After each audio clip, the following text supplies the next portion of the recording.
Hello po guys! Hello everyone! Ngayong araw na ito ay pag-uusapan po natin ang tungkol sa bacterid. Gaano ba talaga kabisa ang bacterid? Sa nakikita nyo po guys, nanganak po yung inahin namin. 11 po yung anak niya. Nung magkasama po sila ng nanay nila, hindi po talaga sila nagtatai. Pero nung winalay na po namin, doon po nag-umpisa yung pagtatai nila. Siguro nanibago po sila sa kulungan o kaya nanibago po sila kasi medyo malamig yung pwesto ng kulungan nila. Kaya po doon po nag-umpisa yung pagtatai nila. Inuubo pa po sila. Kaya ang ginawa po namin ay binigyan po sila ng antibacterial na powder. Kaso ang problema po ay hindi po pare-pareho yung intake nila ng gamot. Meron po kasi yung iba po kasi sa kanila medyo ayaw po ng lasa ng gamot, kaya kukunti po yung nilalagay po namin sa tubig. Kukunti po yung iniinom, o kahit po doon sa pagkain, minsan yung iba kukunti rin po yung kinakain nila dahil siguro po ayaw po nila ng lasa. Inuubo pa talaga sila. Namomroblema po talaga ako kasi nga po hindi po gumagaling. Tai ng tai lang po talaga. Talagang basa po yung dumi nila. Kaya ang ginawa ko po ay lumipat po ako sa bacterid. Nung tinry ko po, tinry ko po 0.5 for 3 days. Kaso lang po, hindi po talaga gumaling.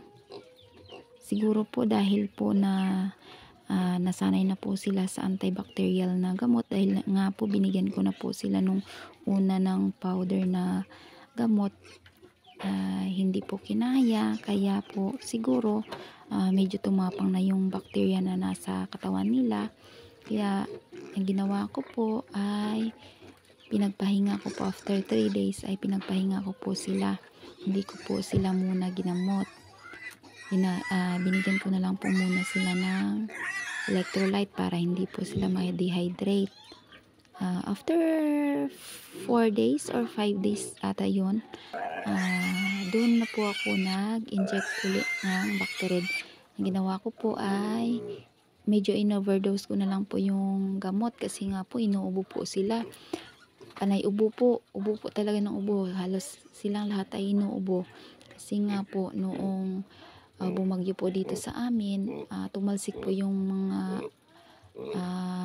tubig ng ulan galing po sa gilid, kaya nga po nabasa po sila. Kaya nga po ang nangyari ay inubo po sila. Siguro dagdag na rin po na nagtai sila kasi nga po gininaw sila nung nabasa sila. Kaya ginamot ko po sila ulit ng bacterid. Sa awa po, noong pagkatapos ko pong ginamot, after 3 days ay gumaling po sila. Pag nakikita nyo po, talagang okay na po talaga sila.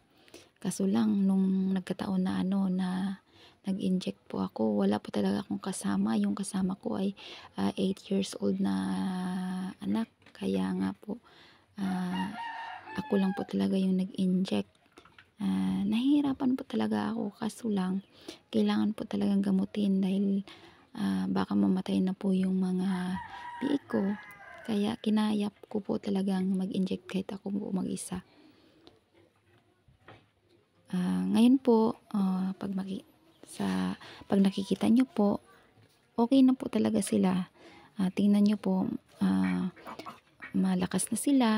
Malakas na rin po sila kumain. Hindi na po bumalik yung pagtatai nila.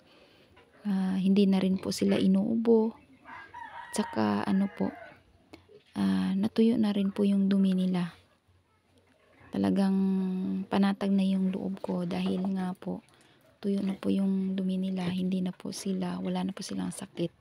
Kaya kung ako po sa inyo, try nyo po, baka makatulong po sa inyo. Try nyo po yung ganon, Bactarin na lang po para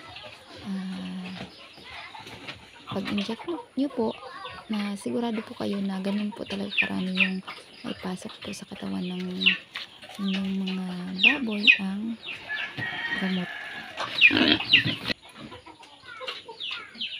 Kaya salamat po, naway nakatulong po ako. Sana po paki-subscribe po ng aking channel at paki-like na rin po. Pwede rin po kayo mag-comment. Goodbye, thank you po sa